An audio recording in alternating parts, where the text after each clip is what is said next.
We're breaking down the Twins' three most likely extension candidates on today's episode of Locked On Twins.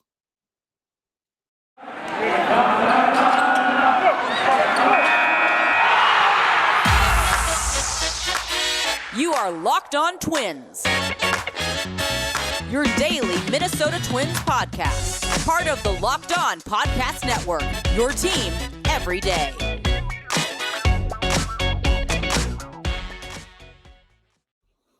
And welcome to the Locked On Minnesota Twins podcast. Today is Wednesday, January 19th, and I'm your gracious host, Nash Walker. Thank you for making Locked On Twins your first listen every day. We are free and available on all podcast platforms. Yesterday, we talked a little bit about extensions, and we talked about extensions in the scope of the CBA. We talked about, I think, some extension candidates on the Twins, but today I want to break down the three most likely extension candidates on the Twins. The three players I look at and I think to myself, if the Twins were to extend anybody this spring training, I think it would be one of, or all three, or two of these three. And I would be surprised, but not shocked if it was anybody else. We talked about this yesterday a little bit about how everybody's an extension candidate and why the current system makes everybody a usually good extension candidate, depending on the level of prospect. They still have to play well. They still have to make it to the majors and produce. But at the end of the day, 80-90% of these extensions are going to be positive for the team and a lot of times for the player too, to secure that money. So I want to talk about those three today. I'm breaking these down more in depth at twinsdaily.com. Had one about Luis Arraez yesterday, Taylor Rogers, and Mitch Garver. Those are our three that we're going to discuss today. All three articles coming out, going into depth about all three. There's a video for all three. We're going to talk more about that today. Kind of a bigger picture view of the future too. But again, I think Bailey Ober, I think Joe Ryan, I think Austin Martin, I think Royce Lewis, I think Jordan Balazovic, I think all their top prospects are extension candidates. Alex Kirilloff, we talked about it last year to avoid service time manipulation. Just extend him because it doesn't matter at that point if you guarantee him the money rather than holding him down a year. I think the same can be said for Balazovic or Lewis or Miranda or anybody. I think they're all extension candidates, and I don't think it's limited to these three. I just think these three are the most likely in Arraez, Garver, and Rogers, given where they are in the contention cycle, the Twins, given where they're looking to in the future. And I also think given where these players are in their proximity to free agency, especially with Rogers and Garver, with Rogers a free agent after 2022 and Garver a free agent after 2023, Arraez a little bit longer after 2024. So a little bit more time on him. But I do think that these are the most likely candidates. And I think when you look at this team, these three definitely stick out to me. So let's start with Taylor Rogers, who's a year away from free agency. Arraez is going to be a free agent after 2025. Taylor Rogers is a year away from free agency. By nature with these things, your most likely trade candidate a lot of times is your most likely extension candidate. Their most likely extension candidate before he was extended was Byron Buxton, right? Because that was discussed. We knew that there were some offers on the table. We knew that he was a year away from free agency. If you're not going to trade him, extend him, holding on to him didn't seem like it made sense. And in some ways, that's true for Taylor Rogers. Like if this team is not quite certain if it's going to contend in 2022, they certainly didn't give us a reason to believe that they would before the lockout, other than extending Byron Buxton. If they're not so sure, trading Taylor Rogers makes a ton of sense. And if you're not going to trade Taylor Rogers, you could wait until the deadline and see how he does in the first half and kind of display that he's healthy, but you're going to get more in a return for a full season. And by waiting until the deadline, you can see where the team's at too. But the upside of the team right now is low enough where I can confidently say they're not going to be in contention by the deadline. There's a chance, but they need a lot of help for me to believe in that. Things happen. Crazier things have happened. I mean, you see the Red Sox coming into last year were not supposed to be that good, and they end up winning the wildcard game, winning another series, and going to the LCS. Had a great run in the playoffs. They weren't expected to be very good, but they had upside on their roster. Twins need to go find that upside after the lockout. So for Taylor Rogers, for a lot of reasons, it was true for Byron Buxton, makes sense to trade him. I think it does make sense to extend him as well. So when you look at his body of work since 2018, Taylor Rogers' FIP of 252 is tied for the best among all left-handed relievers. It's 209, I believe it is, qualified left-handed relievers, or at least 150 innings. He's tied with Josh Hader. Aroldis Chapman is third. So when you look at things that Taylor Rogers can control, and that's fielding independent pitching, that's FIP, look at things that he can control. Walks, strikeouts, home runs. Taylor Rogers is among the elite of the elite with left-handed pitchers and left-handed relievers, I should say. Taylor Rogers, I think that in Major League Baseball, maybe Hader, maybe Chapman, the one left-handed reliever I want up and pitching against the team's best left-handed hitter is Taylor Rogers. I think when you look at those three and Hader, Rogers, and Chapman, he's right there with them. Do I think that Taylor Rogers is as dominant as Josh Hader, as dominant as Aroldis Chapman? No, I don't think he is. And I don't think that his work over the last couple of years matches up in every area. But when you look at that number and that what it should be, what his ERA should be, things he can control, he's right there with them. And that kind of shows us, especially in 2020, that Rogers definitely had some bad luck when he was pitching. And we knew that. And we knew coming into 2021 that that was the case and that he would likely bounce back. And let me tell you, he was bouncing back in a huge way. And then right before the All-Star break, so we're talking about months into the season, he's pitching extremely well for the Twins as their best reliever by far. Right before the All-Star break, I'm at the game, gives up a grand slam to Jake Rogers in I think it was the ninth inning, in the top of the ninth inning at Target Field in the series before the All-Star break. If you're a reliever and you only throw 35 or 40 innings in a season, one of your outings you give up 4 runs or more, it's going to be super difficult for you unless you're incredibly dominant otherwise to keep your ERA at the level it was before. And when Rogers gave up that grand slam, his ERA ballooned and it impacted the rest of his year.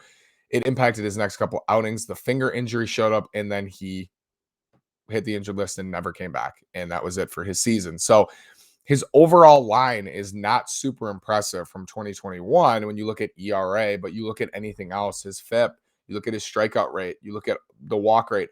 Taylor Rogers was just as good as he was in 2019 for much of 2021 until that point, until the injury. So I still think he's a very good reliever. Let's talk a little bit more about Raj, then Arising Garver after this word from Built Bar. Built Bar is the best tasting protein bar ever. It's the new year, so that means New Year's resolutions. If yours is about getting fit or eating healthier, make sure you include Built Bar in your plan. Built Bar is the protein bar that tastes like a candy bar, maybe even better than a candy bar. Built Bar makes it easier to stick to your resolution because it tastes so good, you'll want to eat it.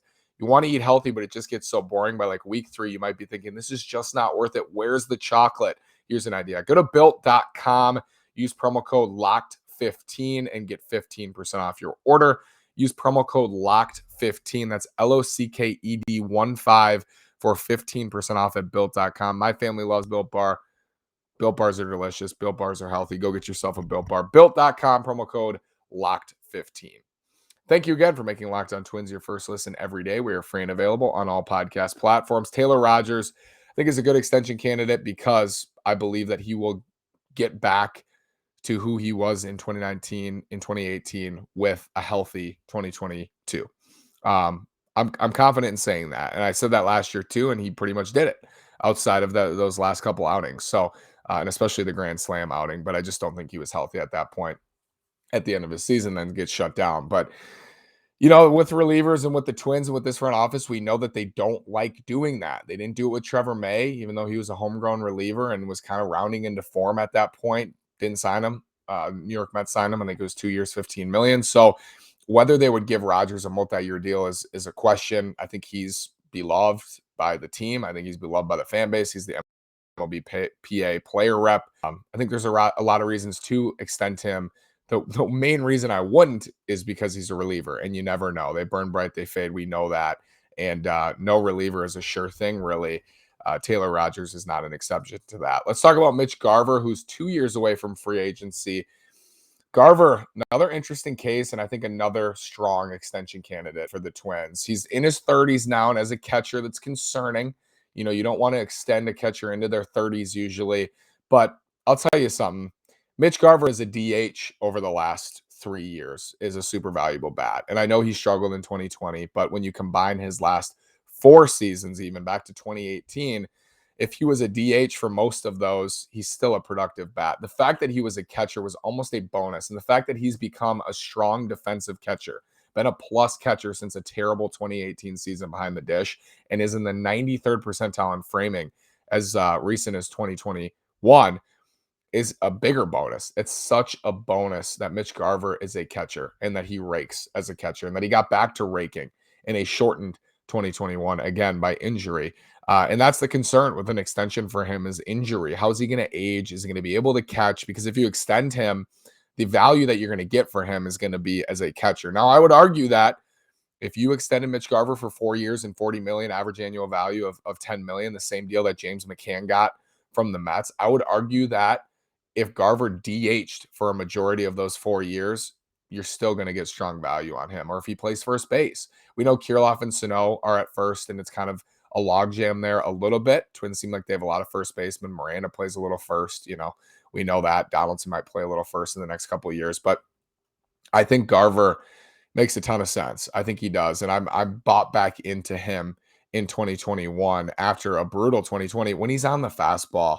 Very few hitters in the game as good as Mitch Garver. Like very few hitters as damaging as him. He hit the ball hard more often than he ever has in his career last year. Exit velocity was right there with 2019, and his walk rate was a career high 13%. So bunch of reasons why you would do it. There are some actually concerning reasons why you wouldn't for Mitch Garver, and that includes just right off the bat that he's in his 30s catcher, and that's not a player you necessarily invest in heavily or jump to invest in. But I think with Mitch Garver, there's so much offensive upside here that if he does catch, if you get 1 extra year of him catching, so if you extend him for 4 years, that means you're getting 2 extra years after he's eligible to be a free agent. You're buying out 2 years of free agency. And then I, in my proposal, had a 5th year option at like 15 million.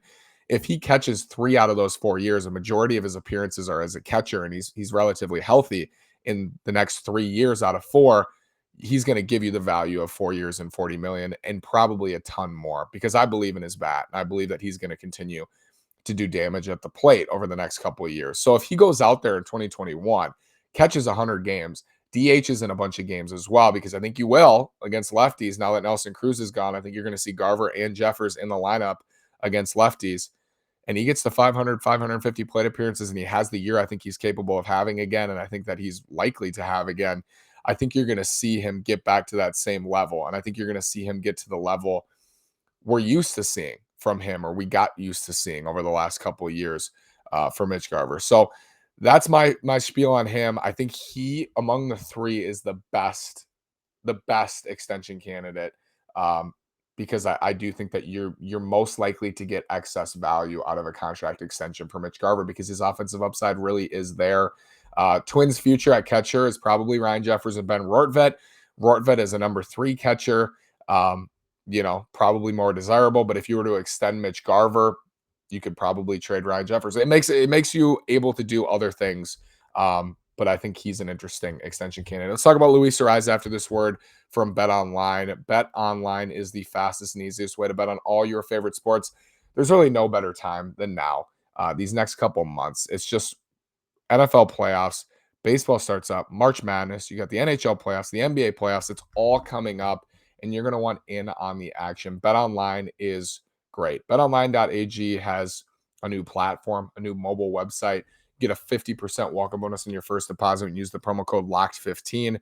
So head over. BetOnline, great place to play, and the best time to play is right now. BetOnline AG. Head over to our partner.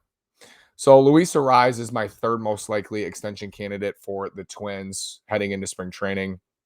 And again, he's being discussed as a trade candidate, which makes me think he's an extension candidate as well. I think those 2 are in tandem. 4 years, 4 seasons until Luis Arraez is eligible for free agency. But with him and a little bit like him, or like Mitch Garver, I should say, there's a chance to get excess value here. But more so than anything, Luis Arraez, a Luis Arraez extension is not going to cost the Twins $100 million. It's probably not going to cost the Twins $50 million. You're probably looking at a David Fletcher-like extension, which was 5 years, $26 million, I think was the total money in years. You're probably looking at something like that. You're probably looking at 6 years, an average of $6 million a year, maybe 36 or 40 million on an extension for Luis Arraez. And if he's the hitter he is now and he's healthy, he's going to reach that $6 million a year average annual value in terms of overall monetary value and wins above replacement. He's going to reach that. Another thing is he's beloved as well. I mean, the fan base loves him. And I think at this point for the Twins, they really don't have any benefit of the doubt in these situations. They traded Jose Barrios, let him sign an extension with the Blue Jays instead of the Twins.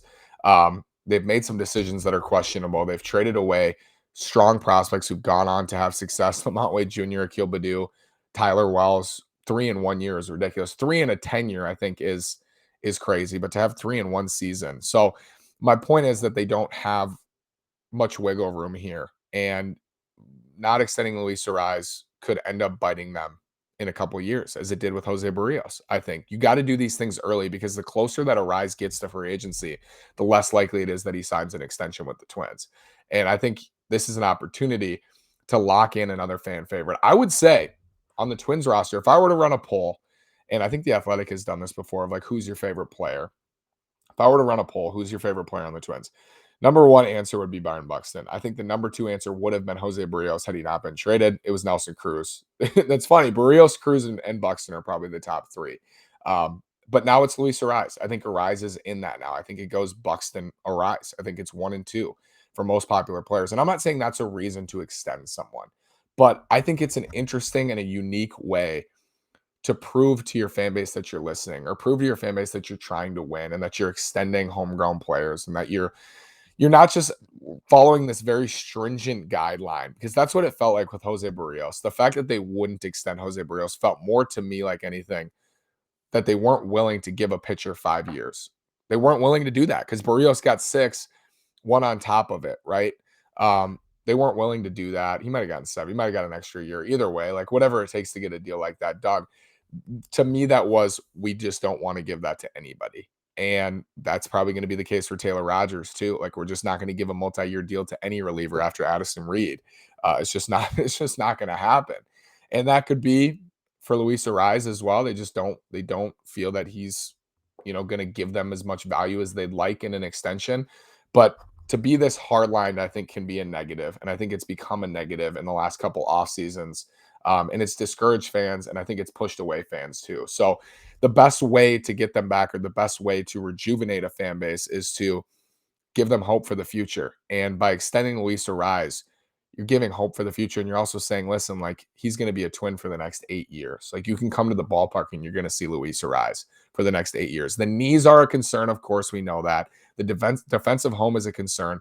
We know that. Those things do dampen his value, and the streakiness as well. Because when Luis Arraez is streaking as much as he did in 2021, he's less valuable for sure to the lineup, because when he's not hitting, he's just he doesn't even run into a home run. And when you look at like Miguel Sano, and Miguel Sano's streaking, Miguel Sano's hot. He's like 1,000 OPS, 1,500 OPS, hitting homers every other night and driving in runs. A hot streak for Luis Arraez is hitting 330 with 400 on base percentage. I'm not saying that's not valuable, but it's a different streak than it is for a slugger who's driving in tons of runs. Then when that slugger has the downside of their streak, it's less damaging, because they had driven in so many runs when they were hot. For Luis Arraez, when he's down and he's not walking and he's not slashing singles all over the field, because he didn't give you those big time numbers when he was driving those runs, it makes the whole streak less valuable. So there are some downsides, bunch of pluses with him too. Love to watch him play. He's an on-base machine. He is that unicorn we hear about.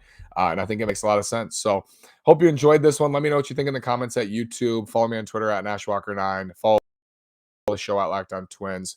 We're getting closer to spring training. Thank you so much for making Locked On Twins first listen every day. Now make your second listen Locked On Bets, your daily one-stop shop for all your games. Locked On Bets is hosted by your boy Q, with expert insight from Lee Sterling. It's free and available on all platforms. Thanks again for listening.